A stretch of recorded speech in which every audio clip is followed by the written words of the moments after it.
તો રાજકોટમાં થવા જઈ રહી છે શ્રી હનુમાન ચાલીસા યુવા કથા.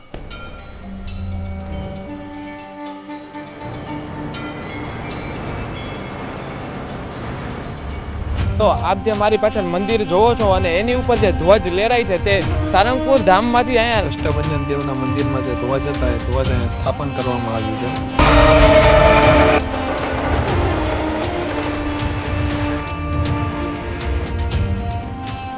શ્રી હનુમાન ચાલીસા કથાક્રમની જે આપણે રૂપરેખા છે એ આપણે જાણીએ. 27મી તારીખે બપોરે 3 વાગ્યે વિરાણી હાઈસ્કૂલ ચોકથી વિદ્યાભ્યાસ શરૂ થશે. 551 વિદ્યા બહેનો પોતાના માથા પર લઈ અને યાજ્ઞિક રોડ વિશાલપરા ચોક થશે.